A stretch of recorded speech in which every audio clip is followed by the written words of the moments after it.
Alléluia, gloire à Dieu. Nous allons remettre la journée, le séminaire au Seigneur. Père très saint, nous te rendons grâce dans le précieux nom de Yeshua. Nous nous couvrons du sang précieux de l'agneau, nous invoquons les mérites de l'agneau et nous venons vers le trône de ta grâce. Nous voulons te demander pardon, pardon pour nos péchés, nos transgressions, nos iniquités, nos manquements, nos faiblesses, la dureté de notre cœur, nos oreilles endurcies, notre cou raide. Pardon, Seigneur, pour nos erreurs, pour nos fautes, toute notre incompréhension, les faux raisonnements qui ont été les nôtres. Et nous venons vers toi comme un enfant va vers son papa, vers son père, afin que tu nous touches, que tu nous renouvelles, que tu nous touches de ta main puissante et souveraine au travers de Christ Yeshua, ton Fils bien-aimé, et que par la puissance de ton Saint-Esprit, tu nous révèles ce qui ne va pas, Seigneur, et que tu nous apprennes, Seigneur, à grandir dans ta vérité, à la gloire de ton Saint-Nom. Nous voulons ouvrir largement les portes de nos cœurs, afin que ta parole puisse y trouver un terrain favorable, puisse y être plantée, produire les racines profondes en chacun de nous-mêmes, à la gloire de ton Saint-Nom, et que ta parole ne remonte pas au ciel, sans avoir pleinement accompli ta volonté, mon Dieu, mon Père. Nous te rendons grâce, dans le précieux nom de Yeshua, ton Fils bien-aimé. Amen. Le psaume 146 nous dit ceci. Louez Yah, mon âme loue l'Éternel. Je louerai l'Éternel tant que je vivrai. Je célébrerai mon Dieu tant que j'existerai. Ne vous confiez pas aux grands, aux fils d'Adam, qui ne peuvent donner la victoire. Leur souffle s'en va, ils rentrent dans la terre et ce même jour leurs desseins périssent. Heureux celui qui a pour secours le Dieu de Yaakov, qui met son espoir en l'Éternel son Dieu. Il a fait les cieux et la terre, la mer et tout ce qui s'y trouve. Il garde la vérité à toujours, il fait droit aux opprimés. Il donne du pain aux affamés, l'Éternel délivre les captifs. L'Éternel ouvre les yeux des aveugles, l'Éternel redresse ceux qui sont courbés, l'Éternel aime les justes. L'Éternel protège les étrangers. Il soutient l'orphelin et la veuve, mais il renverse la voie des méchants. L'Éternel règne éternellement. Ton Dieu ô Sion subsiste d'âge en âge. Loué Yah. Amen. Gloire à Dieu. Merci Seigneur. Nous allons donc en fait aborder ici donc ce séminaire. Si je me souviens bien, nous étions en fait arrivés ici donc aux diapositives 70, si ma mémoire est bonne. Donc c'était Yeshua dans le Deutéronome. Ok. Ok. Tous les enseignements sont sur vidéo, sont enregistrés, bien évidemment. Vous pouvez en fait avoir accès en fait sur Internet à la page privée en fait de l'école de Yeshua. C'est en fait, nous donnons un accès en fin de compte à tous ceux qui le veulent, bien évidemment, okay, qui veulent s'ancrer sur les racines hébraïques de la foi. Okay. Bon, pour toutes les personnes, quel que soit leur niveau, ça ne pose pas de problème, et quel que soit l'endroit en fait en France, dès lors qu'elles ont envie de s'ancrer sur les racines hébraïques de la foi, okay, vous pouvez avoir accès à tous ces enseignements que nous faisons. Okay. Pour cela, il nous faut votre nom, votre adresse mail et votre téléphone. C'est tout. Okay. Vous pouvez donc ainsi assister sur Internet, sur la page privée, je dis bien sur la page privée, à tous les enseignements que nous faisons partout en France. Ça vous permet de les voir et de les revoir tranquillement. Okay. Parce que nous ne pouvons pas faire partout, en fin de compte, des séminaires. Okay. Et c'est pas toujours facile à organiser, et puis ça représente des coûts, etc. Okay. Donc on essaie d'aider en fait le mieux possible les gens. Par contre, ces accès sont bien des accès privés. C'est-à-dire, c'est pour vous personnellement. Si, en fin de compte, vous souhaitez ou vous connaissez d'autres personnes qui sont intéressées à venir sur les racines, ça ne pose pas de problème, on leur ouvrira la porte aussi. D'accord? Mais ne donnez pas, en fin de compte, le Seigneur dit, ne donnez pas des choses saintes aux chiens, ni vos perles aux pourceaux, de peur qu'ils ne les foulent aux pieds. et que se retournant, en fait, il ne vous déchire. Amen. Vous vous souvenez de ça? Donc il faut être prudent. Hein? C'est donc, en fait, je vous donne la référence, c'est Matthieu chapitre 7. Vous pourrez vérifier. Je vérifie tout de suite. Chapitre 7, verset 6. Okay? Donc le Seigneur dit, ne donnez pas des choses saintes aux chiens. C'est quoi en fait les chiens dans la pensée hébraïque? Les chiens, c'est en fait, dans la pensée hébraïque, c'est toutes les personnes qui sont en autorité, quelque part, mais qui ne sont pas instituées par Dieu. D'accord? Qui se sont institués ou ont été institués, mais ce n'est pas par Dieu. Donc ils sont à une place d'autorité que Dieu n'a pas voulu. Donc ce qui fait qu'effectivement, si vous parlez à des gens comme cela, et vous donnez des choses saintes aux chiens, ben forcément à un moment donné, ça va en fait les déranger, forcément, et en fin de compte, ben, ils peuvent se retourner contre vous, et plutôt méchamment. D'accord? Donc on ne peut en fait parler à ces personnes que seulement si Dieu nous envoie pour leur parler. D'accord? Ok. Donc il faut avoir reçu en fait une mission de Christ, Yeshua, c'est Christ qui fait la mission, qui donne la mission à la gloire de Dieu, et c'est Dieu qui fait les circonstances. Donc c'est important de comprendre ce que fait le Père, ce que fait le Fils et ce que fait le Saint-Esprit. Si je ne comprends pas ce que fait le Père, le Fils et le Saint-Esprit, j'ai un problème dans ma foi. Je ne sais pas en fin de compte qui fait quoi, et c'est pas bon, parce qu'on se mélange en fait un peu les pinceaux, et on ne sait plus comment prier, et on ne sait plus comment agir. Ok, ou pas bien, ça reste confus. On verra un petit peu tout ça. Donc il faut bien préciser ça. Donc ici, ne donnez pas des choses saintes aux chiens, okay, c'est une chose, et ne jetez pas vos perles devant les pourceaux. C'est-à-dire les perles, ben, c'est tout ce que le Seigneur nous révèle, okay, et on ne peut pas le donner en fait au pourceau. Le texte dit porc, au porc. Pourquoi le porc? C'est quoi le porc? Voilà, c'est un animal qui mange de tout. Donc spirituellement, c'est quelqu'un qui va manger tout, qui va partout, à droite, à gauche, etc., sur Internet, sur ceci, sur cela, et qui va manger en fait toutes sortes de nourriture. Ok? Donc il mange de tout. Spirituellement, c'est comme un porc. Donc ça veut dire qu'après, il ne sait pas discerner. Il ne peut pas discerner parce qu'il mange de trop et il ne sait pas discerner. Ce qui est important, c'est d'apprendre à discerner ce qui vient de Dieu, ce qui ne vient pas de Dieu, okay, et de prendre la nourriture que Dieu nous donne. La meilleure nourriture, c'est celle qui est sur la Torah. Les prophètes et les psaumes, oui, bien sûr, à la lumière de Yeshua par la puissance du Saint-Esprit. Amen.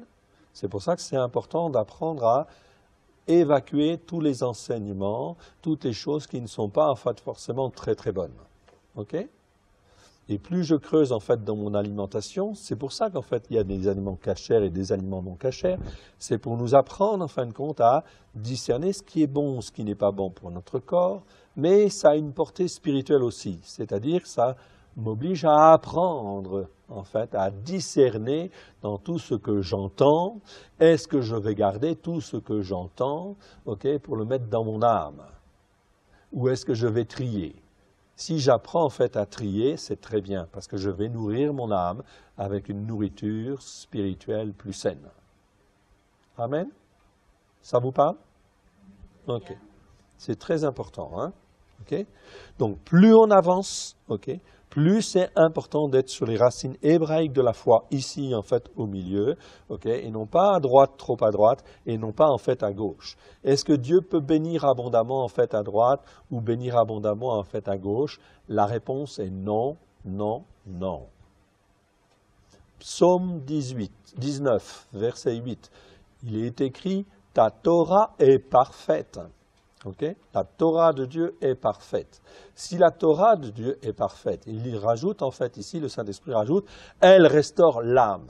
Si la Torah en fait restaure l'âme, de quoi on a besoin d'autre? Rien. Si ce n'est la révélation de Christ, la grâce et la vérité qui sont en Christ et la révélation du Saint-Esprit. Amen. C'est très important. J'insiste beaucoup en fait là-dessus parce que dans les temps qui viennent, dans Malachie, c'est bien écrit et l'on verra de nouveau la différence entre celui qui sert Dieu et celui qui ne sert pas Dieu. Amen. On verra de nouveau la différence. Ok. Malachie chapitre 3, verset 8. Vous connaissez? Ok. 3, 18. Et vous verrez de nouveau la différence entre le juste et le méchant, entre celui qui sert Dieu et celui qui ne le sert pas. Amen. Très important. Donc voilà pourquoi il faut s'ancrer ici sur les racines hébraïques de la foi. Il y a en fait un chemin. Il n'est pas facile, bien sûr, il est très contesté, mais c'est normal. C'est normal qu'il soit contesté parce que c'est le chemin de Christ. Donc la porte, en fait, elle est étroite, comme dit Yeshua. Beaucoup sont appelés, mais peu sont élus. La porte, en fait, du salut, elle est très étroite. Large est le chemin, mais la porte, en fin de compte, elle est très étroite. Amen. Donc ce chemin, il faut le prendre. Il faut tout faire pour le prendre. Bien, on va donc en fait aller dans Deutéronome et en fait on va avancer en fait là-dessus. Donc je ne vais pas voir tous les diapos, mais en fait on va voir le principal de manière à ce que vous ayez en fait un bon enseignement déjà. Donc Yeshua dans le livre en fait du Deutéronome. Deutéronome en hébreu c'est Devarim. Devarim en hébreu ça veut dire parole. Donc c'est les paroles de Dieu. Devarim, c'est en fait les paroles de Dieu, ça a été traduit par Deutéronome en français, parce qu'en fin de compte, c'est une répétition en fait aussi. Répétition de tout un certain nombre d'enseignements, c'est une synthèse en fait le Deutéronome. Il y a des choses nouvelles en fait aussi, mais ça a été classé en fait par les traducteurs des nations comme étant en fait ici une parole Deutéronome, deuxième parole ou deuxième texte en fin de compte sur les lois de Dieu. Donc, par rapport en fait aussi à la position du pape, que vous avez peut-être entendu parler, donc vous avez entendu parler, le pape a dit officiellement, il y a quelques jours, etc., que la Bible était en fait très ancienne et qu'elle n'avait pas de valeur, plus aucune valeur. Et à ce titre, cela veut dire qu'ils veulent en fin de compte créer une nouvelle Bible qui va s'appeler Biblia 2000, je crois, quelque chose comme cela, dans lequel en fait ils vont revoir en fait les textes, faire une nouvelle Bible dans laquelle ils supprimeront tout ce qui est répétition, etc., et tout ce qui n'est pas conforme à la nouvelle manière en fin de compte de voir en fait les choses. Je vous cite cela parce que si le Saint-Esprit a jugé utile de répéter, et parfois répéter plusieurs fois les textes, c'est parce qu'il y a de bonnes raisons. C'est que nous sommes durs de l'oreille, raides de cou, et que l'on a besoin en fait de réentendre en fait les choses, etc., et d'une manière et d'une autre manière, et le Saint-Esprit sait faire avec nous. Amen. Donc, si le Saint-Esprit a jugé utile de faire comme cela, gardez bien les Écritures. C'est pour ça que je vous dis, en fait, ici, asseyez-vous, ancrez-vous sur les racines hébraïques de la foi, et ne débordez absolument pas, en fin de compte, des Écritures. Et ça commence à Genèse chapitre 1, verset 1, et ça va jusqu'à Apocalypse chapitre 21, verset 22. Amen. Tout ça, c'est les Écritures ou l'Écriture. Oui, il y a déjà pas mal de choses qui sont, soit elle est totalement prête ou pas. Ce qui veut dire en fait aussi que vous avez en fait ici des Bibles, et en fait les Bibles type second, 79, etc., ou les éditions de ce type-là, bientôt vous ne les trouverez plus même sur le marché. Donc ce sont en fait des Bibles très importantes, parce qu'elles, même s'il y a des erreurs dedans, elles restent en fait quand même correctes, en fait aussi pour évangéliser, pour apprendre en fait aux gens, etc., un certain nombre de choses, dès lors que l'on n'a pas en fait de Bible messianique qui soit vraiment, en fin de compte, vraiment posée sur les racines hébraïques de la foi. Donc nous on travaille dessus, certains passages, tout ça, donc on verra en fin de compte, début d'année prochaine, un certain nombre de choses là-dessus au niveau traduction. D'accord?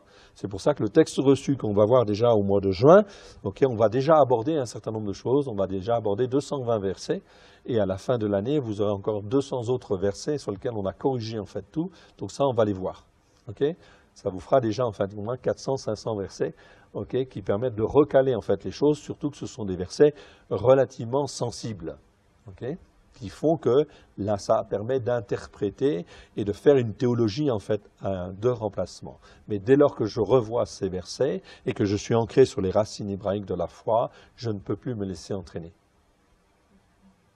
C'est ça qui est très important. Donc ici, Devarim, donc ça c'est en fait une bonne partie de ces textes vont être supprimés évidemment. Okay. Mais ils sont toujours la parole de Dieu. Deutéronome chapitre 6, versets 4 à 6 nous dit ceci, « Écoute Israël, l'Éternel notre Dieu, l'Éternel est un. » Très important ce verset, même pour en fait les Juifs bien évidemment, il est très important. Le texte en fait hébreu en fait nous dit « Shema Israël, Adonai Eloheinu, Adonai Echad ». Donc en rouge en fait ici le mot Echad. Okay, vous l'avez en phonétique ici, « Shema Israël, Adonai Eloheinu, Adonai Echad ». Donc Erad est très important parce que ce mot en fait Erad veut dire un. Mais un, c'est toujours un composé de plusieurs. C'est jamais un tout seul. Jamais. En hébreu, en fait, le mot Erad, c'est en fait un composé de plusieurs. Comme l'homme quittera son père et sa mère, s'attachera à sa femme et ils seront un. Donc deux, mais ils seront un. Amen. Un même cœur, une même âme, un même esprit. C'est ça que Dieu veut faire. Donc, il veut créer l'unité, en fin de compte, corps, âme et esprit, entre, justement, différentes personnes, et notamment entre ses croyants, pour qu'ils soient là, sur les racines hébraïques de la foi. Est-ce qu'on peut être un spirituellement avec quelqu'un qui est sur la théologie du remplacement? La réponse est non. Est-ce que je peux être un avec quelqu'un qui est sur les racines, en fin de compte, des pharisiens? La réponse est non. OK? On ne peut être un que uniquement si on est sur la même Torah, la même loi de Dieu. Amen. Les mêmes références, les mêmes bases. On peut avoir des petites variantes d'interprétation, ça c'est pas grave, mais sur les fondements, ok, on doit être un. Je vous rappelle en fait ici que ici Adonai Eloheinu, Eloheinu, c'est en fait le mot Dieu au pluriel, parce que j'ai un iode en fait ici, cela marque en fait ici un pluriel, ok, et nous ça veut dire notre Dieu ou nos dieux. En fait c'est un pluriel, donc littéralement on devrait traduire nos dieux, mais ça pose en fait un problème d'interprétation dans en fait la pensée gréco-romaine, parce que là en fin de compte on est dans la notion de polythéiste, etc. Donc ça fait pas, c'est pas très sain quelque part. Ça ouvre la porte à des dérives d'interprétation et de langage. Okay? Mais dans la pensée hébraïque, ça ne pose strictement aucun problème, en réalité. Donc c'est Eloheinu, c'est bien un pluriel. Mais en fait ici, l'Éternel est un, c'est-à-dire qu'effectivement, je vais dire en fait très clairement que, comme je le dis très souvent, parce que dans les Écritures nous avons cela, eh bien nous avons en fait toujours Dieu, la parole de Dieu et l'Esprit de Dieu. Ces trois-là sont trois êtres spirituels qui existaient avant le commencement. Et celui qui s'appelle la parole de Dieu, ici, est un être spirituel qui travaille avec Dieu et avec l'Esprit de Dieu. Et tout le monde sait, que ce soit Abraham, Isaac, Jacob, David, Moshe, les prophètes, tout le monde sait que par celui qui s'appelle la parole de Dieu, le salut va venir. Autrement dit, c'est le Christ, c'est le Messie. Amen. C'est très important cette notion-là. C'est une notion hébraïque ancienne qui existe depuis le début. Donc c'est important de bien comprendre que nos pères dans la foi, Abraham, Isaac, Jacob, connaissaient en fait le Christ, connaissaient le Messie, oui. Il n'était pas venu en tant qu'homme, en tant que chair, mais il était avec Dieu et il travaillait avec Dieu. Amen. On n'utilise pas dans la pensée hébraïque ancienne la notion de personne, trois personnes. Non, parce que le mot personne n'existe pas en fait en hébreu. Okay, ce sont des mots qui existent en latin et qui existent effectivement dans le grec en fait aussi, mais pas dans le grec de la Bible. Donc ça ouvre la porte à des interprétations en fin de compte déviationnistes, si je puis dire. Donc c'est pour ça que je préfère toujours dire ce qui est écrit dans la parole de Dieu et dans la Torah, donc Dieu, la parole de Dieu et l'Esprit de Dieu, ou encore l'Éternel, la parole de l'Éternel et l'Esprit de l'Éternel. Amen. C'est très important. Mais cette notion des trois, elle existe depuis très très longtemps.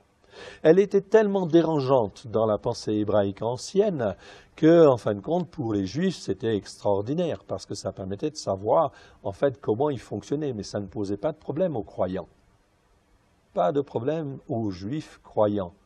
Mais à partir du moment où Yeshua est venu, il est venu en fait confirmer en fait toutes ces interprétations-là et ces vues-là, bien sûr, parce que tout le monde savait au moment en fait où il est venu, ok, tout le monde savait parmi les disciples que celui qui s'appelait la parole de Dieu, ok, c'était lui qui agit sur la terre. Et en fin de compte, Jean va le rappeler. Jean chapitre 1, verset 1, où il va dire « Au commencement était la parole était avec Dieu, et la parole était Dieu. » Amen. Donc je peux dire en fait ici, quelque part, j'ai entre guillemets 3 dieux. Mais je ne peux pas aller trop loin. Il faut laisser ça de côté. D'accord ? Mais la parole de Dieu était Dieu. Donc Jean a bien en fait une vue sur la pensée hébraïque ancienne et il le rappelle en fait là très clairement. Okay ? Mais cette interprétation en fait ici, cette compréhension des Écritures dans la pensée hébraïque ancienne, elle est tellement forte et tellement dérangeante quand Yeshua vient que lorsqu'il y a la destruction du temple, les Juifs qui n'ont pas cru à Yeshua, qu'il était la parole de Dieu venu pour révéler, pour qu'elle soit révélée pleine de grâce et de vérité, qu'il était celui-là qui était attendu depuis très longtemps, eh bien effectivement, ils vont rejeter en fin de compte Christ, le message de Christ, et rejeter le message en fin de compte aussi des disciples. Ainsi, en 70, lorsque le temple en fait est détruit, ces Juifs ici, qui font partie notamment des pharisiens tanaïtes, c'est-à-dire la branche la plus dure des pharisiens, ils quittent Jérusalem et ils s'en vont à Yavné, au nord de Tel Aviv. Et là, ils commencent en fait à rassembler tous les enseignements que l'on va trouver en fait dans le Talmud. Amen. Tous les enseignements des Juifs qui ont été donnés par oral, etc., notamment cette pensée hébraïque ancienne. Mais ils vont supprimer du Talmud tout ce qui concerne Yeshua et tout ce qui concerne cette pensée hébraïque ancienne qui parle de la parole de Dieu comme étant un être spirituel qui travaille avec Dieu et l'Esprit de Dieu, rejetant ainsi le message des Juifs messianiques, etc., de l'époque, considérant que le temple a été détruit à cause de ces Juifs messianiques qui ont apporté une nouvelle doctrine. Donc ils vont s'endurcir dans leur interprétation et ils vont rejeter en fait bien sûr Christ, mais tout ce qui dans l'enseignement juif ancien existait. C'est pour cela que dans le Talmud, vous ne verrez aucun enseignement sur en fin de compte Dieu, la parole de Dieu et l'Esprit de Dieu. Ça va ? Je veux vraiment être très clair là-dessus. Okay ? C'est très très important. Donc ces enseignements-là, ils nous viennent des pharisiens tanaïtes, c'est-à-dire la branche la plus dure. Donc le Talmud a été constitué donc, par des pharisiens tanaïtes, donc la branche la plus dure des pharisiens, qui ont refusé le message de Yeshua. Le Talmud a été constitué à partir du 1er siècle jusqu'au 6e siècle, ainsi en fin de compte figeant quelque part en fait l'interprétation religieuse juive du temps de Yeshua. C'est-à-dire qu'aujourd'hui, on va dire que le rabbinisme, quelque part, c'est une image des pharisiens de l'époque du temps de Yeshua. Ça va ? Ça ne veut pas dire que tous les pharisiens sont tout faux. Non. Les pharisiens connaissaient beaucoup de choses. Okay ? Mais la connaissance principale qui est en Christ, elle a été rejetée. Okay ? C'est pour ça qu'en fait Dieu a donné le bâton de l'évangélisation aux nations. Donc le temps d'Israël est terminé sur le plan spirituel. Donc l'histoire religieuse juive, elle est arrêtée, figée. Et aujourd'hui, 2000 ans en fait après, au travers du Talmud, nous avons une image en fin de compte des pharisiens de l'époque du temps de Yeshua. Donc Yeshua, qu'est-ce qu'il a dit sur eux ? Il a dit, vous êtes des hypocrites, parce que par vos commandements, vous tuez la Torah. D'accord ? Donc ce qui est important, c'est bien sûr de comprendre que ce qui est important, c'est la Torah, pleine de grâce et de vérité au travers de Christ Yeshua, afin de glorifier le Père. Amen, comme il le veut. Donc il faut bien comprendre cette dimension-là. Et où est-ce qu'alors on retrouve aussi Ah, eh bien il faut fouiner. Et c'est pas facile à trouver. Okay.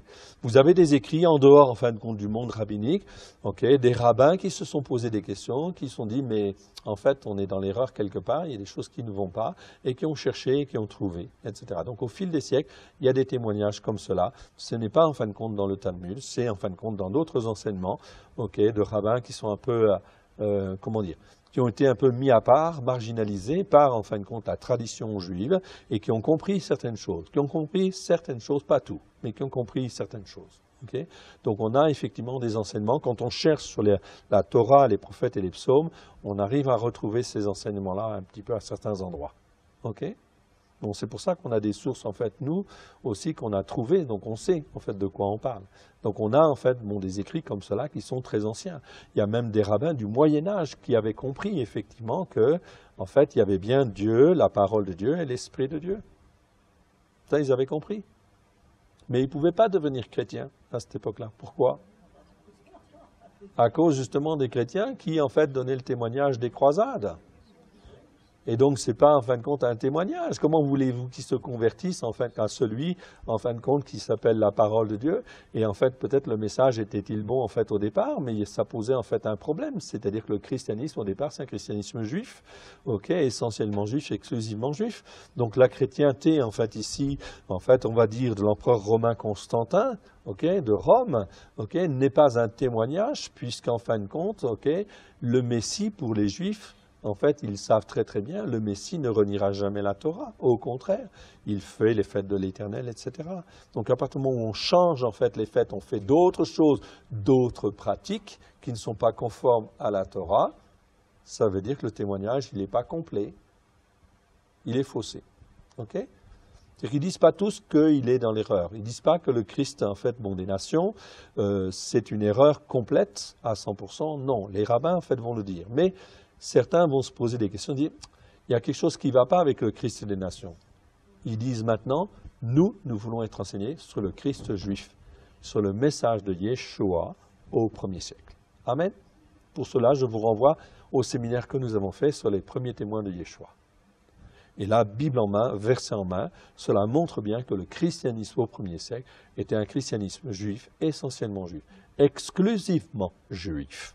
On ne faisait pas d'autres fêtes que les fêtes de l'Éternel, que les fêtes juives.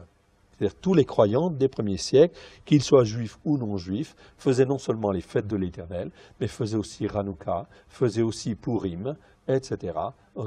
Toutes les fêtes juives de l'époque, on les faisait. Toutes les fêtes juives que vous connaissez aujourd'hui. Mais il y avait une dimension messianique et prophétique. Comme on l'a vu en fait hier soir avec le mot Moed, le fait d'avoir le mot Moed, c'est en fait, c'est de faire les fêtes de l'Éternel, c'est un moyen d'instruire en fait les gens dans la vérité et que la lumière soit posée et ancrée dans le monde. Donc quand je fais les fêtes de l'Éternel, je témoigne de la parole de Dieu face au monde. Voilà pourquoi cet enseignement, il est très, controversé. Parce que Satan sait très bien, en fin de compte, que c'est la parole de Dieu. Donc il va empêcher par tous les moyens les croyants au travers de Christ de pouvoir accéder en fait à ces vérités pour être un véritable témoignage comme Dieu le veut. Amen. Après, il faut décider, il faut faire le choix. Oui, tout à fait. Donc je continue. Tu aimeras l'Éternel ton Dieu de tout ton cœur, de toute ton âme et de toute ta force, en fait, nous dit en fait ici le verset. Donc ici, c'est bien effectivement les textes que l'on retrouve. Et tu aimeras l'Éternel ton Dieu de tout ton cœur, de toute ton âme, et de toute ta force, nous dit en fait ici le texte en fait en hébreu. Donc toute ta force en fait ici, d'une manière très très forte en fait ici. Donc on traduit par toute ta force, oui bien sûr. Littéralement, tu aimeras l'Éternel tes dieux, ou ton Dieu, on peut dire ton Dieu, mais c'est un pluriel, de tout ton cœur, de toute ton âme et de toute ta force. Elohera est un pluriel. Et ces commandements que je te donne aujourd'hui seront dans ton cœur. Devarim, Deutéronome chapitre 11, verset 7. Ici, on fait en fait une référence aussi à quelque chose de très intéressant car vos yeux ont vu toutes les grandes choses que l'Éternel a faites. Ok? Donc ici, le texte hébreu nous dit Adonai Agadol, en fait ici. Agadol. Donc la traduction seconde ne donne pas ce qui est écrit dans le texte hébreu. On devrait traduire, en fait ici, quelque part, car vos yeux ont vu toutes les choses que l'Éternel le grand. Ici, c'est l'Éternel, et ici, Agadol, ça veut bien dire le grand. Donc, si je devais traduire au plus proche de l'hébreu, je devais dire « car vos yeux ont vu toutes les choses que l'Éternel le grand a fait ». Ou encore « car vos yeux ont vu toutes les choses que le grand Éternel a fait ». Ok?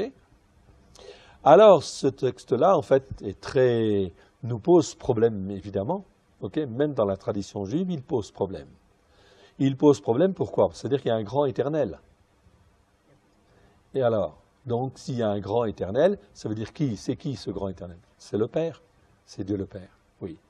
Il y a en fait un grand Éternel où il y a en fin de compte Dieu le Père. Si vous voulez, il n'y a pas de problème là-dessus. Ok?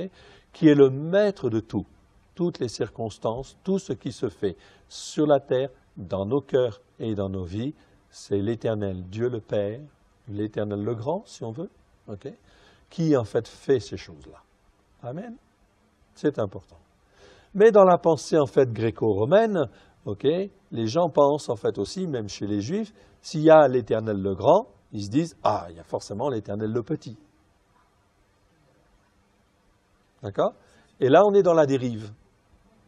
Ok?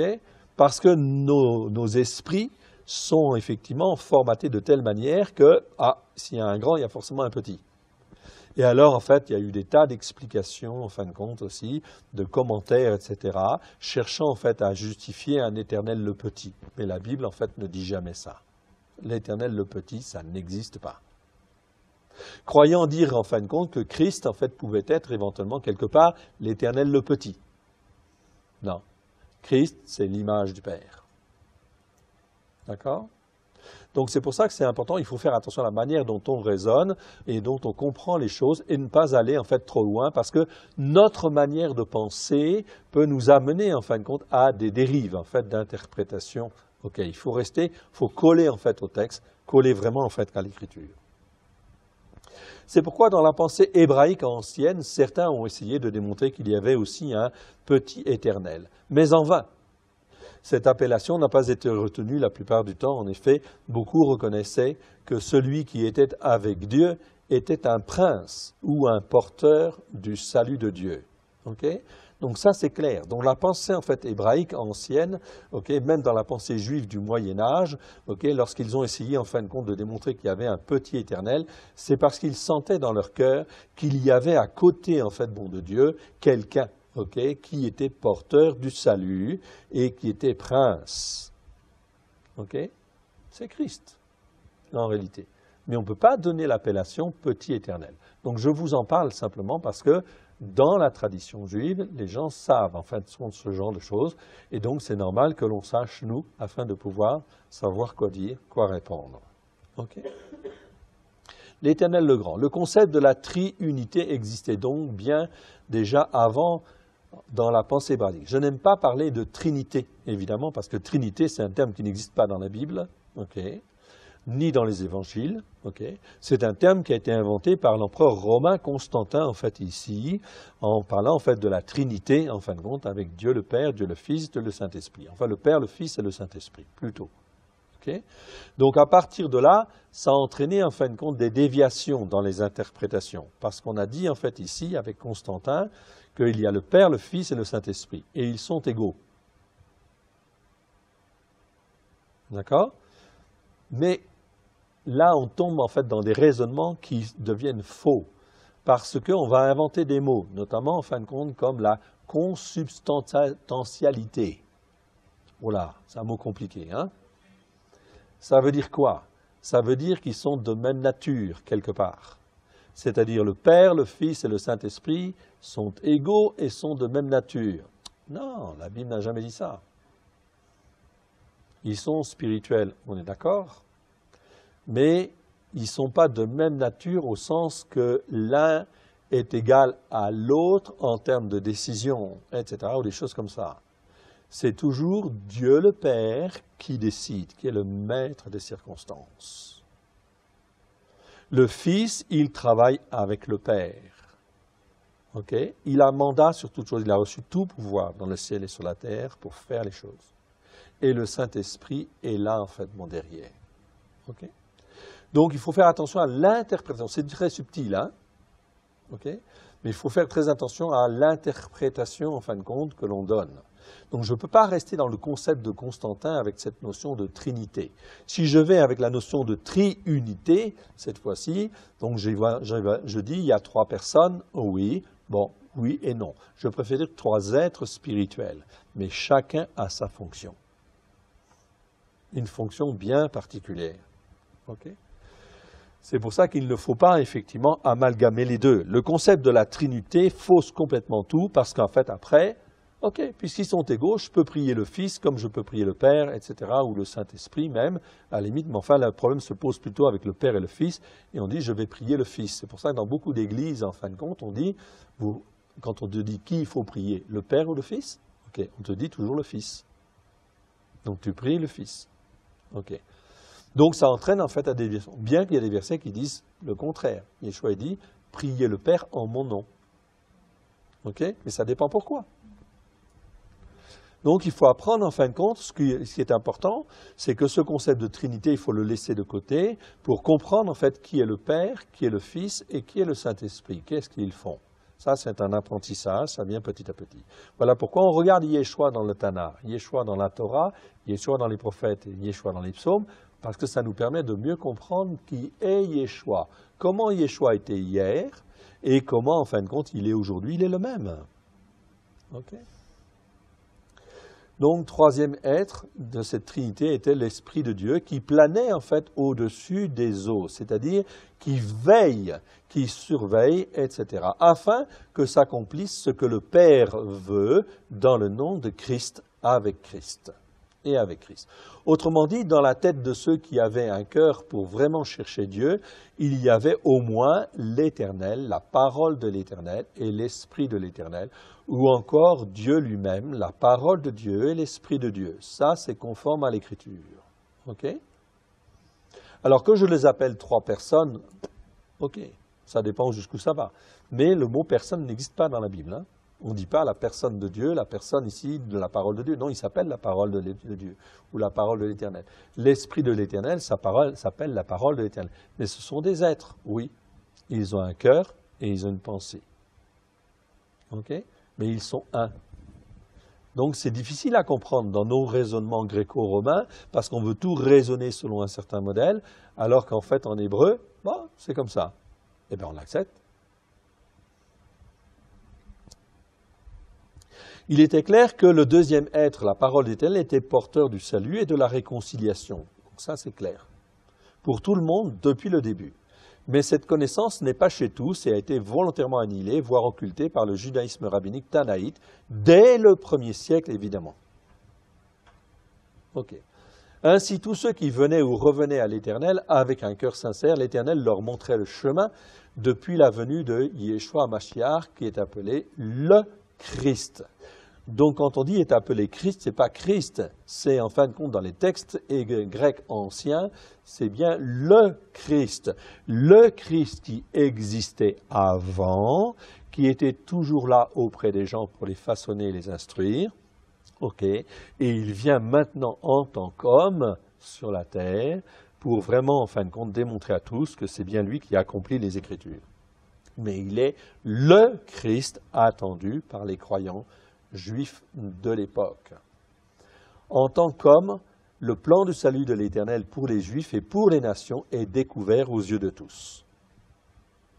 Comme vous le voyez, Yeshua a toujours été la source du salut, prévue dès le commencement, même dans la pensée hébraïque ancienne, ça c'est clair. En fait, parmi les commentateurs juifs, ils étaient reconnus que ce que l'un fait, l'autre le fait aussi. Tu voulais une référence? Eh bien, voilà une. Dans le Zohar, volume 2, page 43, version Amsterdam. Ok. Le judaïsme moderne a obstrué, bon, il y a d'autres écrits en fait aussi, mais enfin, ça c'en est un en particulier. Donc le judaïsme moderne a obstrué la source du salut à cause des Nazoréens qui croyaient en Yeshua au 1er siècle. Dans 1 Corinthiens, chapitre 12, okay, je vais vous lire en fait les 4 premiers versets. Vous pouvez suivre dans votre Bible si vous le voulez, il n'y a pas de problème, sauf que ça va changer en fait un petit peu.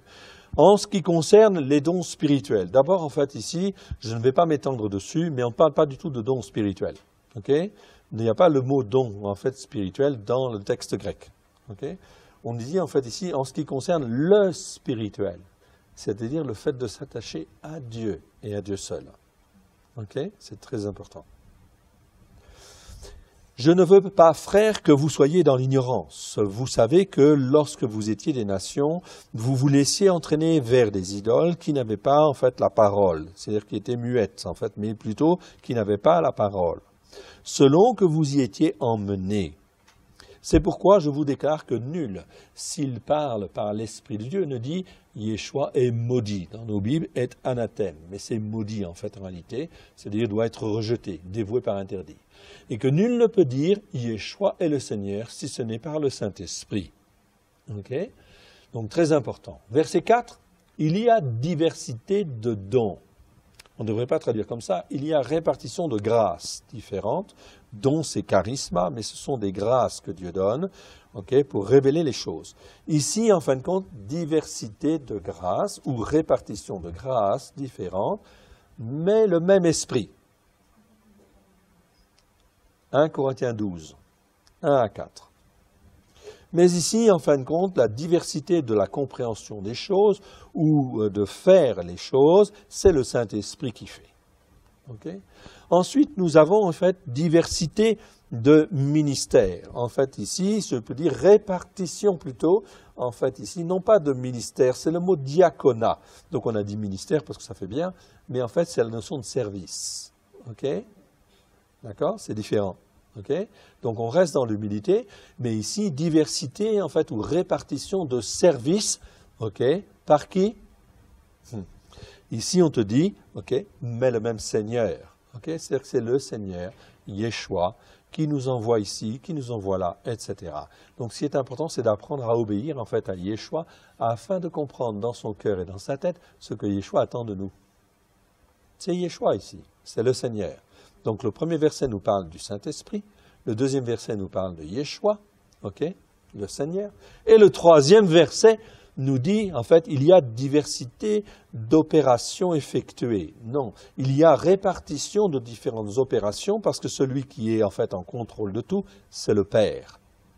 Et ici, on va te dire, okay, mais le même Dieu qui opère tout en tous. Amen. Donc rien que dans ce verset, on nous parle bien du Saint-Esprit, on nous parle du Seigneur Yeshua et on nous parle du Père. Amen. Donc, nous, on a un problème de traduction, c'est vrai, et ce problème de traduction nous empêche de bien comprendre. Si je lis le Nouveau Testament, les traductions que nous avons, en fait ici, on a du mal à comprendre ce que fait le Père, ce que fait le Fils, ce que fait le Saint-Esprit. Ça nous entraîne dans une certaine confusion spirituelle. Et cette confusion spirituelle fait que, eh bien, les croyants sont plus facilement ainsi manipulables ou contrôlables. Voilà pourquoi les traductions sont imparfaites. Gloire à Dieu, nous allons donc en fait aussi travailler là-dessus.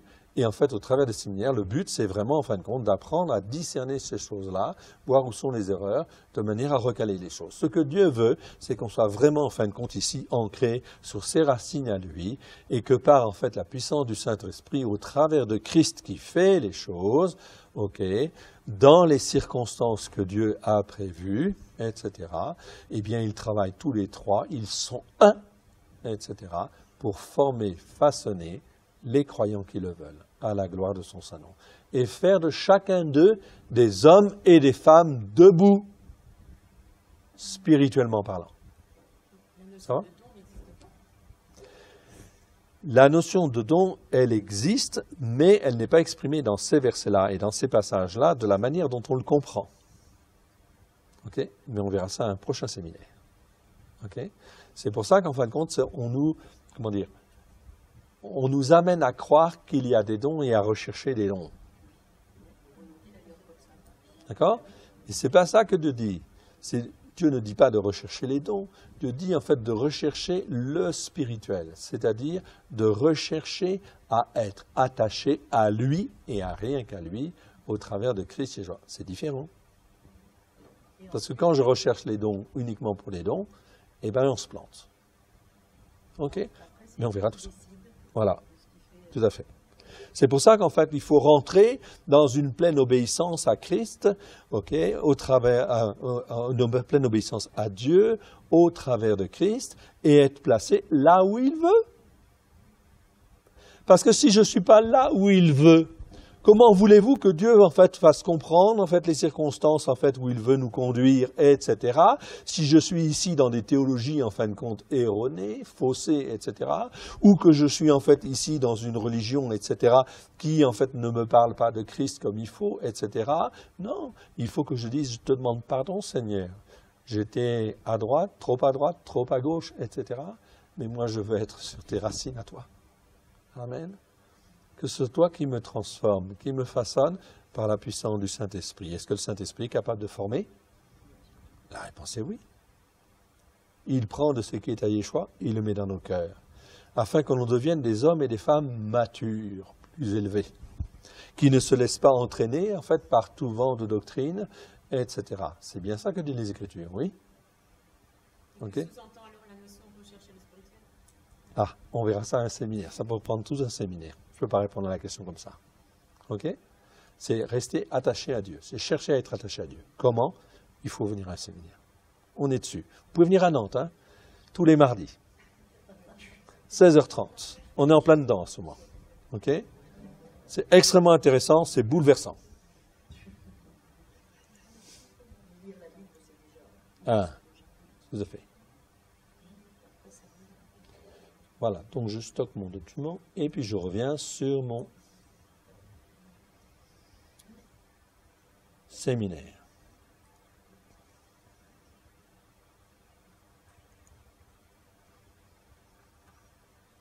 On va avancer, hein, parce qu'on est en 75 ici. Voilà. Ok, je fais celui-là et après on fait une petite pause. Ça vous va? Donc Deutéronome, Devarim, en fait 18, versets 15 à 16, nous dit en fait ceci. L'Éternel ton Dieu te suscitera, donc il parle à Moshe, à Moïse, te suscitera du milieu de toi, d'entre tes frères, un prophète comme moi.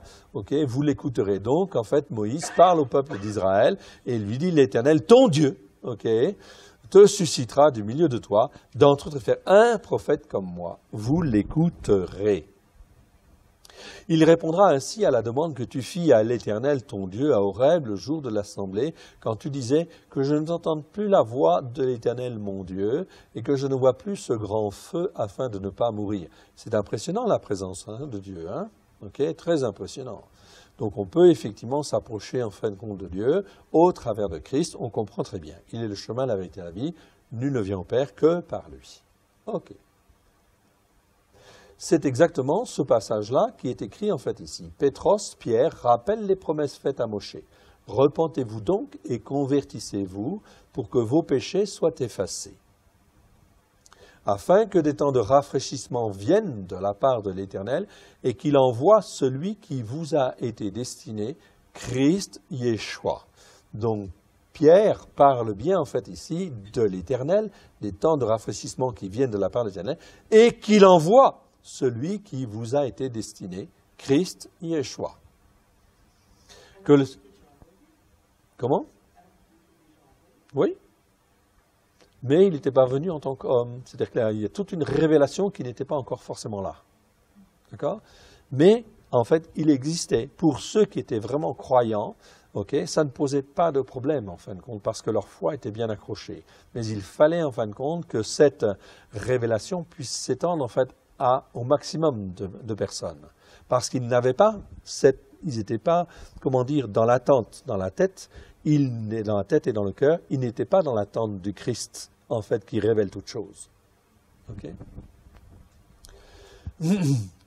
Que le ciel doit recevoir, ok, jusqu'au temps du rétablissement de toutes choses dont Dieu a parlé anciennement par la bouche des saints prophètes d'autrefois. Ok. Moshe a dit, l'Éternel, votre Dieu, vous suscitera d'entre vos frères un prophète comme moi, vous l'écouterez dans tout ce qu'il vous dira. Et quiconque n'écoutera pas ce prophète sera exterminé du milieu du peuple, c'est-à-dire qu'il n'y a pas d'autre voie de salut que de croire, enfin bien sûr, en Christ. On est bien d'accord. Actes chapitre 3, versets 24 à 26, Pétros fait référence à l'alliance faite à Abraham qui s'accomplit aujourd'hui au travers en fait du Mashiach. Donc vous voyez bien que dans le langage en fait ici de Pétros, on est bien dans la pensée hébraïque ancienne, raccroché en fait aux promesses à Abraham, pas à n'importe qui, à Abraham. Tous les prophètes qui ont successivement parlé depuis Samuel nous ont aussi annoncé ces jours-là. Vous êtes les fils des prophètes et de l'alliance que Dieu a traité avec nos pères en disant à Abraham, toutes les familles de la terre seront bénies en ta postérité. Genèse chapitre 12, verset 3. Okay? Donc ça permet de bien recaler les choses. En fait, ici, Pierre est en train de parler et en fait il dit, voilà, nous sommes là dans l'accomplissement au travers de Christ qui est venu, dans l'accomplissement des promesses faites à Abraham et pas autre chose. Donc, je n'ai pas à me laisser entraîner par d'autres interprétations théologiques ou religieuses, okay, mais seulement celle-là, et dire, Seigneur Yeshua, je te prie, je te demande pardon, mais ouvre-moi les yeux de mon cœur, les oreilles de mon cœur, afin que je puisse mieux comprendre ce pourquoi tu es venu, et notamment pour me sauver. Okay. C'est à vous, premièrement, que Dieu, ayant suscité son serviteur, l'a envoyé pour vous bénir en détournant chacun de vous de ses iniquités. Oui, bien sûr.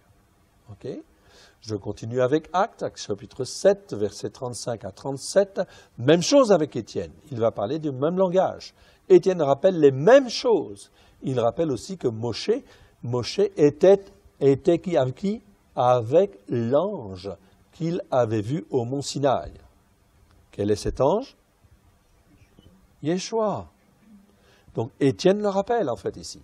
Ce Moshe qu'ils avaient renié en disant « Qui t'a établi chef et juge ?»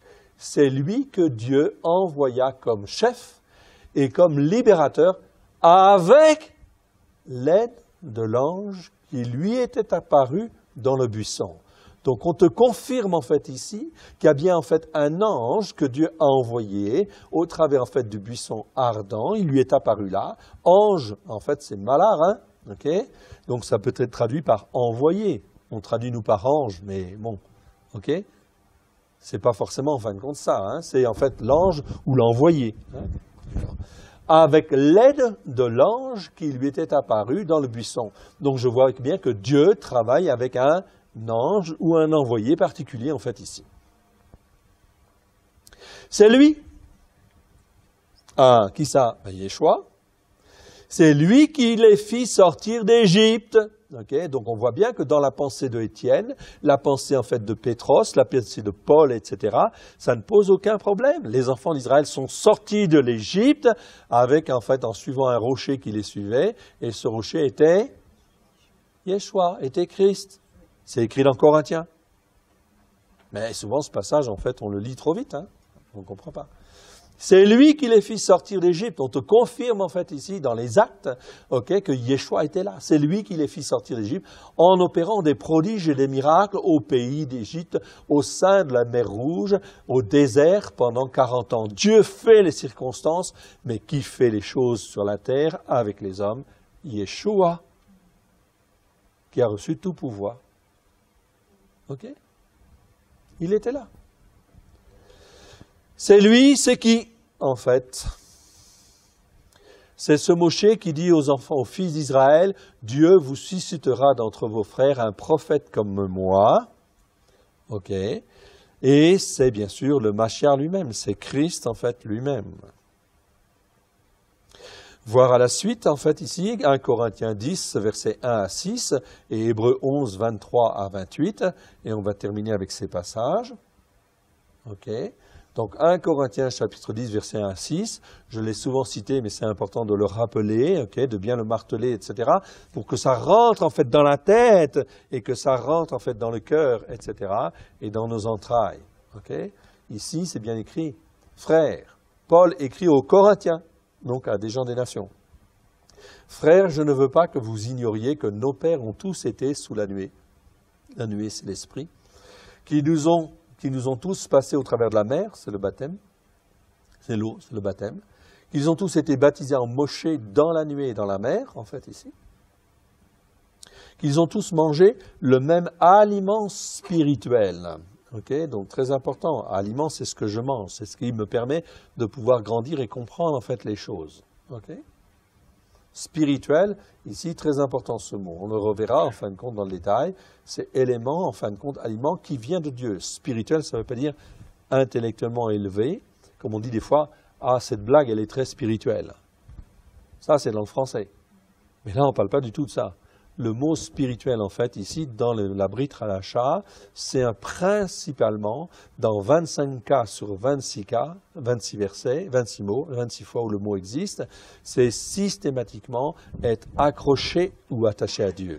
Ici, on te dit que c'est un aliment spirituel. Ce n'est pas n'importe quel aliment, ça veut dire que c'est un aliment qui vient de Dieu, exclusivement de Dieu, que de Dieu. Non, tout à fait. C'est le même aliment spirituel, qu'ils ont tous bu le même breuvage spirituel, même chose, spirituel, c'est-à-dire qui vient de Dieu, car ils buvaient un rocher spirituel, donc spirituel en fait ici, même mot. Tout ça, ça vient de Dieu, exclusivement de Dieu, il n'y a pas d'interprétation autre possible, ce n'est que de Dieu, que de Dieu, que de Dieu. Car ils buvaient un rocher spirituel qui suivait, et ce rocher était Christ, ou mieux, le Christ. Dans le texte grec du XVIIe siècle, c'est le Christ. Dans le texte grec du XIXe siècle, c'est était Christ. Parce que les traducteurs avaient un gros problème, en fait, ici, dans la théologie du remplacement. Comment se fait-il, en fin de compte, qu'on parle de Christ? Christ, il existait, en fait, avant, c'est pas possible. Donc, on supprime, en fait, dans le grec, les mots « le », qui sont des mots démonstratifs. Donc, on dit qu'il est appelé Christ, simplement. Alors que dans le texte grec du XVIIe siècle, c'est bien qu'il est appelé le Christ. Donc, ça laisse entendre qu'on avait la compréhension spirituelle de ce Christ bien avant qu'il vienne. Ça, c'est important. Mais la plupart d'entre eux ne furent point agréables à Dieu, puisqu'ils périrent dans le désert, en fait, ici. Donc, très important, en fait, ici, parce que les enfants d'Israël, ils sortent de l'Égypte, ils sont 600 000 hommes. Ça veut dire, avec les femmes, les enfants, tout ça, ça fait environ entre 3 et 5 millions de personnes, imaginez, qui sortent de l'Égypte, Plus, en fin de compte, ceux qui venaient d'Égypte aussi, en fait, qui sont partis, en fait, avec eux, etc. Donc, ils marchaient un rocher qui les suivait. Ce rocher était le Christ. Le Christ, il sort de l'Égypte avec eux et il les emmène où? Oui, mais avant? Dans le désert. Et ils vont aller où? Ils vont aller au Sinaï. Oui. Et ils vont recevoir quoi au Sinaï? La Torah. Donc ils marchent à un rocher qui les suivait, Christ, et après Dieu leur donne la Torah, pour qu'ils comprennent bien ce qu'est le péché, la transgression, les iniquités. C'est pas l'inverse, Donc on a besoin de la Torah. Ici, en fin de compte, la plupart d'entre eux ne furent point agréables à Dieu, puisqu'ils périrent dans le désert. Cela veut dire qu'effectivement, eux, ils marchaient à un rocher qui les suivait Christ. Ils ont reçu en fait la Torah.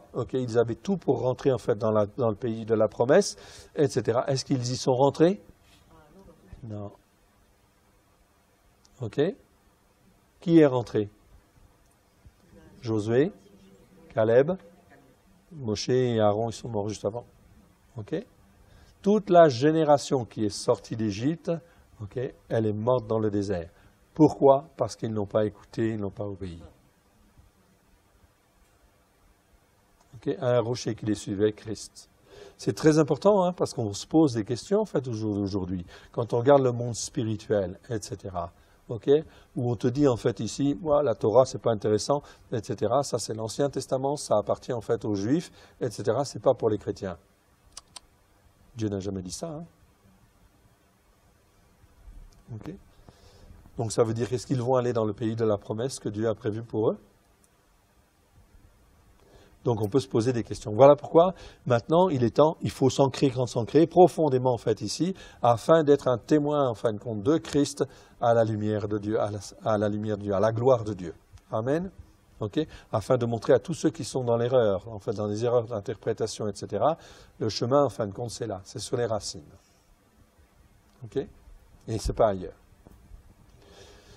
Or, ces choses sont arrivées pourquoi? Pour servir d'exemple, afin que nous n'ayons pas de mauvais désirs comme ils en ont eu. Ok?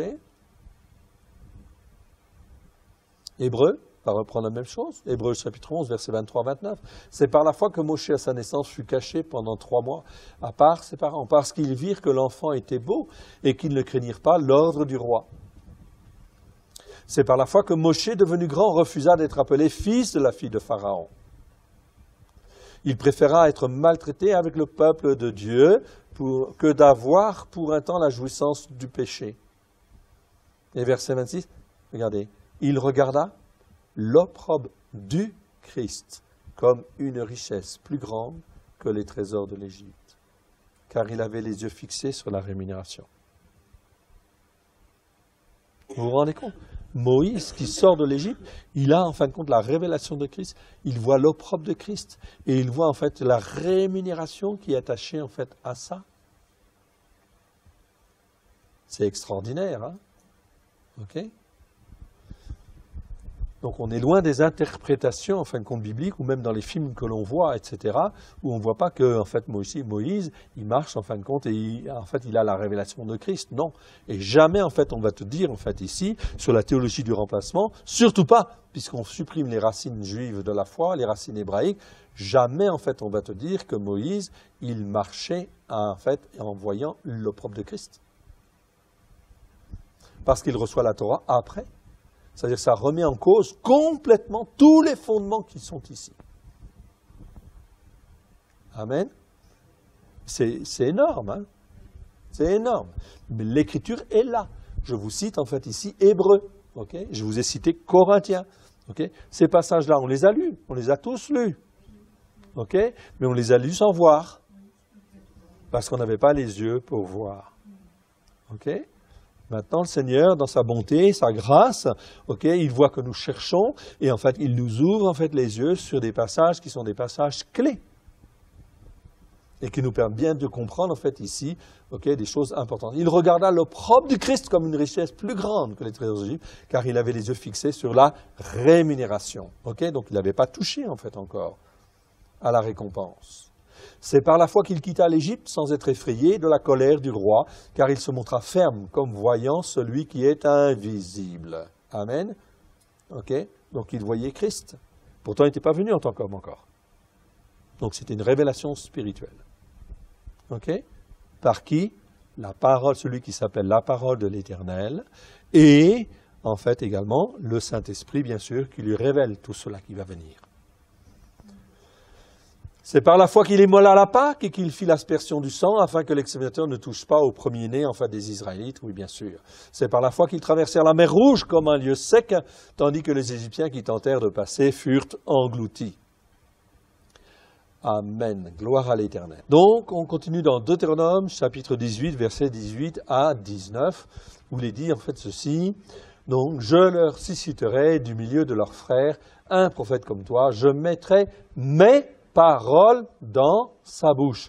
Donc, Dieu dit, en fait ici, au travers de Moshe, en fait, qu'il mettra ses paroles dans sa bouche. Et il leur dira tout ce que je lui commanderai. Donc on voit bien ici le Fils assujetti en fait au Père, le Fils bien-aimé, qui en fait fait tout ce que le Père en fait lui demande. Il ne faisait rien, pourtant Fils de Dieu, il ne faisait rien sans que le Père ne lui montre. Amen.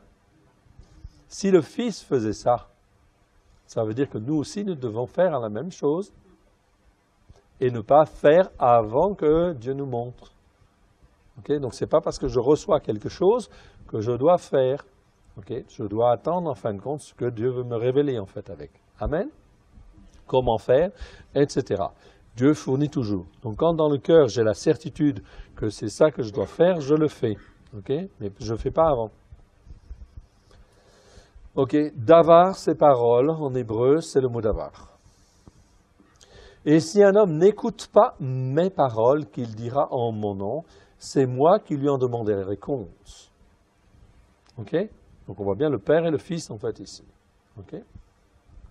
Donc d'où l'importance d'écouter bien sûr en fait Yeshua et de l'écouter pleinement. Est-ce que Yeshua a changé quelque chose par rapport à la Torah? Non. Je rappelle Matthieu chapitre 5, verset 17. Je ne suis pas venu pour abolir la Torah et les prophètes, je suis venu pour l'accomplir. Verset 18. Pas un seul iota de la Torah ne disparaîtra, que tout ne soit accompli. Amen. Ok. Donc tous les versets dans la Brit Hadasha, dans le Nouveau Testament, qui viennent dire le contraire, etc., il faut se poser la question. Est-ce qu'il n'y a pas un problème de traduction? Ok. Donc ici, le mot ish, ok, c'est pour homme, donc il y a plusieurs mots pour dire le mot ish. Ok. Donc dans Josué, en fait, ensuite, donc on va aller dans Josué. Ok. Donc Josué, oui, je vais le faire. Là, je vais passer un peu plus vite. Josué, chapitre 5, versets 13 à 15. Donc on a vu que Yeshua, il était avec Moshe, avec Moïse et les enfants d'Israël lorsqu'ils sont sortis de l'Égypte. Donc il était avant avec Abraham, Yitzhak, Jacob, ça on a vu, tous les versets, je ne reviens pas dessus, c'était la fois dernière. Okay? Donc il était avec Yehoshua, c'est Josué, près de Jéricho. Il leva les yeux et regarda, et voici un homme se tenait devant lui, son épée nue à la main. Qui est cet homme? Homme en fait ici, c'est Ish, donc Christ, il apparaît comme il veut, comme Dieu le veut. S'il veut apparaître sous la forme d'un homme, c'est un homme, tout simplement. Ici, c'est un homme. S'il veut apparaître sous la forme d'un ange ou autre, etc., il apparaît, ce n'est pas un problème. Donc un homme se tenait debout devant lui, son épée nue à la main. Il alla vers lui et lui dit, « Es-tu des nôtres ou de nos ennemis ?» dit Yehoshua, dit Josué. Il répondit, « Non, mais je suis le chef de l'armée de l'Éternel. » Ok? Donc, Yeshua, ici, se nomme comme étant le chef de l'armée de l'Éternel. Et j'arrive maintenant. Yehoshua, Josué, tomba le visage contre terre et adora, et dit, qu'est-ce que mon Seigneur dit à son serviteur? Ok? Oui? Non. C'est Yeshua. Donc ici, c'est Yeshua qui est là, ok, qui tomba en fait, et là, il tomba le visage contre terre et adora. Est-ce qu'il a en fait un problème avec ça, cette interprétation en fin de compte de Dieu, la parole de Dieu et l'Esprit de Dieu? Non, il sait en fait que celui qui s'appelle la parole de Dieu, c'est celui qui intervient auprès des hommes et qui les forme, les façonne et par qui le salut va venir. Ok? Il est pleinement dans cette connaissance-là. Ok? Et il a entendu Moshe qui marchait et il marchait à un rocher qui les suivait. Josué, il est sorti d'Égypte ou pas sorti d'Égypte? Voilà. Donc, il connaissait Christ. Il marchait à un rocher qui le suivait, Christ. Et quand Christ ici se présente à lui sous la forme du chef de l'armée de l'Éternel, sous la forme d'un homme, peu importe, et il lui dit, je suis le chef de l'armée de l'Éternel. Oui, il sait très bien ce que ça veut dire. Tu es le chef de l'armée de l'Éternel? Ok. Eh bien, je ne m'agenouille pas, je me couche par terre, je m'adore. Parle, Seigneur, ton serviteur écoute. C'est tout. Il a le adora, moi j'ai prosterna. Oui. Oui. Ça me dit la même chose. Oui, enfin, le mot hébreu, c'est vraiment se prosterner, c'est se coucher en fait par terre, etc., adorer, comme quand on adore. Ok? C'est pas donc, un rituel devant non, c'est vraiment... Oui. Oui. Absolument. Tout à fait. Absolument. Et en fait, qui est le chef de l'armée, en fait, ici? Ok, c'est pas autre chose, c'est pas autrement quelqu'un que Yeshua. Ce ne peut être que Yeshua et ce n'est que Yeshua parce que c'est Yeshua qui, en fin de compte, est là, l'épée nue à la main, face à Josué. Pourquoi il est l'épée nue à la main? Oui, il est prêt au combat et il est face à Josué.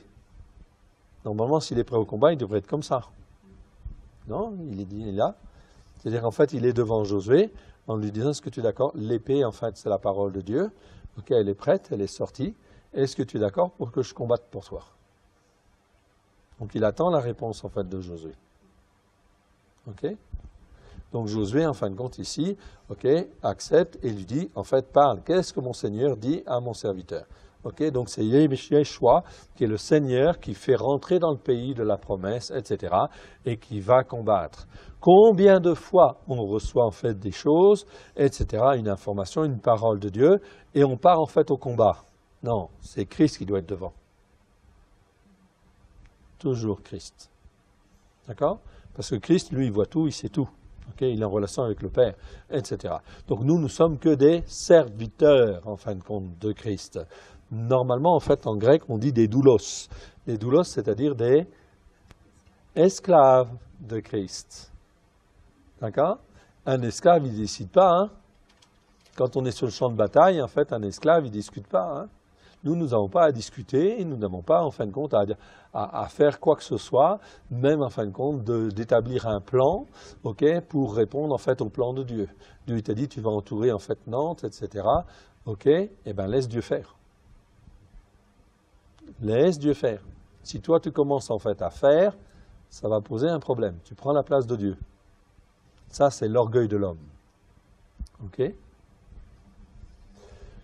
Donc ici, il faut laisser le Seigneur faire les choses. Lorsque Dieu dit en fait à Abraham, voici le pays que je vais te donner, pays de Canaan, etc. Est-ce que Abraham a pris les armes pour combattre en fin de compte et prendre le territoire? Non, il laisse Dieu faire. D'accord? Ici, en fait, il rentre dans le pays de Canaan, mais qui est devant? Yeshua. Ok. Et le chef de l'Éternel dit à Yeshua, ôte tes souliers de tes pieds, car le lieu sur lequel tu te tiens est saint. Et Yeshua fit ainsi. Ok, bon, je passe. Ici, en fin de compte, donc on a vu ici, avec en fait ici, donc Josué, c'est Yeshua qui est là. Également dans Juge chapitre 6, versets en fait 11 à 24, je ne vais pas tout voir, je voudrais juste voir quelques-uns. Ici dans Juge, je vais aller au 85. Ok, 85, c'est ici, voilà. Ok. Josué chapitre 6, versets 11 à 24, et je suis dans le 3e ici. Gédéon. Gédéon lui dit, si j'ai trouvé grâce à tes yeux, donne-moi un signe pour montrer que c'est toi qui me parles. Ne t'éloigne point d'ici jusqu'à ce que je revienne et auprès de toi, que j'apporte mon offrande et que je la dépose devant toi. Et l'Éternel dit, je resterai jusqu'à ce que tu reviennes. C'est intéressant ça. Ok? L'Éternel dit. Est-ce que c'est l'Éternel qui parle en fin de compte à Gédéon? Voilà. Ok? Donc des fois dans certains versets, les mots éternel, qui en fait veut dire celui qui était, qui est et qui sera, en réalité. Ok? On parle de Yeshua ici. C'est-à-dire que le mot éternel, quand c'est en relation avec les hommes, c'est toujours en fait l'éternel, le Fils. En fait, c'est le Fils qui est l'image du Père qui est là. Okay? Et en hébreu, il est appelé l'Éternel, parce qu'il est identique, c'est pareil. Donc on a en fait ici, en fait, l'Éternel, mais c'est Yeshua. Dit, je resterai jusqu'à ce que tu reviennes. Alors on va voir si cette interprétation est juste, en fait, dans ce passage. Donc je n'ai donné que ce passage, mais vous allez voir quand même. Gédéon entra et prépara un chevreau et fit avec un épha de farine des pains sans levain. Il mit la chair dans un panier et le jus dans un pot, et les lui apporta sous le térébinthe et le présenta. L'ange de Dieu lui dit, donc là c'est l'Éternel qui dit, et là on te dit verset 20, l'ange de Dieu lui dit. Ok, c'est Malar. Malar, ça veut dire ange ou ça veut dire envoyé. L'envoyé de Dieu. Donc on te dit en fait ici c'est l'Éternel, et ici en fin de compte on te dit c'est l'envoyé de Dieu, mais pas n'importe quel Dieu. Ici c'est l'envoyé de Elohim. Ici c'est Elohim avec l'article devant, c'est-à-dire l'envoyé du seul Dieu unique et vrai. Qui est l'envoyé du seul Dieu unique et vrai? Ce n'est que Yeshua. Systématiquement dans les Écritures, chaque fois que je vois Malach à Elohim en hébreu, c'est pas traduit, on est d'accord, c'est mal traduit parce que c'est marqué ange de Dieu. Ou ça pourrait être n'importe quel ange, non. Ce n'est pas n'importe quel ange parce que déjà, en fait, ici, il s'appelle l'Éternel, celui-là. OK? C'est-à-dire celui qui était, qui est et qui sera. Je vous rappelle que le nom qui est là, c'est le tétragramme, et c'est en fin de compte une contraction du verbe être. Cela veut dire celui qui était, qui est et qui sera. Qui est celui qui était, qui est et qui sera sur la terre face aux hommes? Toujours Yeshua. D'accord? Toujours. Ou alors, c'est celui qui est, on peut donner une autre traduction du tétragramme, c'est celui qui est étant, c'est-à-dire celui qui est tout le temps, le même. Okay? Ce qui revient à peu près au même. Donc ici, l'ange de Dieu lui dit, prends la chair et les pains sans levain, pose-les sur le rocher et répands le jus. Et il fit ainsi. Et l'ange de l'Éternel avança à l'extrémité, donc ici il s'appelle l'ange de Dieu, ici il s'appelle l'Éternel, ici l'ange de Dieu, l'envoyé de Dieu, et ici l'ange de l'Éternel. Ok, donc là c'est l'Éternel et là c'est l'ange de l'Éternel. Donc quand je vois ça, en fait, je dois faire attention, c'est-à-dire que le Saint-Esprit est en train de me dire, ah, tiens, regarde, là ce qui se passe, derrière en fait les mots, ce qui se passe, c'est Yeshua. Amen. Je dois comprendre ça. Ok, je dois ouvrir mon esprit, etc., à comprendre en fait le sens. Okay. L'ange d'Éternel avança l'extrémité du bâton qu'il avait à la main et toucha la chair et les pains sans levain. Alors il s'éleva des rochers un feu qui consuma la chair et les pains sans levain. Et l'ange de l'Éternel disparut à ses yeux. Amen. Ça doit être super hein, de vivre des moments comme ça. Hein? Waouh. Ok. Mais là on n'est pas dans la religion. Hein? Là on est ici, sur les racines hébraïques de la foi. Amen. Et Dieu va faire, hein, vous allez voir des tas de choses comme ça, mais c'est jamais en fait ici dans la religion juive, ou en fait jamais dans la religion en fin de compte des hommes, en fait ici sur l'empereur romain Constantin, la réponse est non, non, non et non. Okay, Dieu ne bâtit pas sur le mensonge, ça c'est clair. Okay. Donc Juge 4.4 ici. Oui, je vais le faire celui aussi. Gédéon, voyant que c'était l'ange de l'Éternel ici, dit « Malheur à moi, Seigneur l'Éternel, car j'ai vu l'ange de l'Éternel face à face, en fait, ici. L'envoyé de l'Éternel face à face. Okay. Et l'Éternel lui dit « Sois en paix. Ne crains point, tu ne mourras pas. Parce qu'ici, c'est Yeshua. Gédéon bâtit là un autel à l'Éternel et lui donna le nom de Éternel paix. En fait, il existe encore aujourd'hui à Ophra, qui appartenait à la famille d'Abiézer. Adonai Shalom, ici.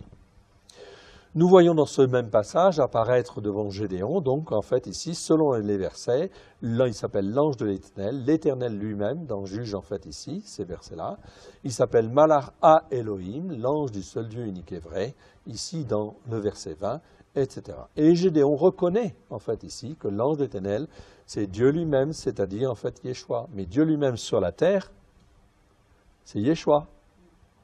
D'accord? Personne n'a vu Dieu sur la terre, hein? Sauf...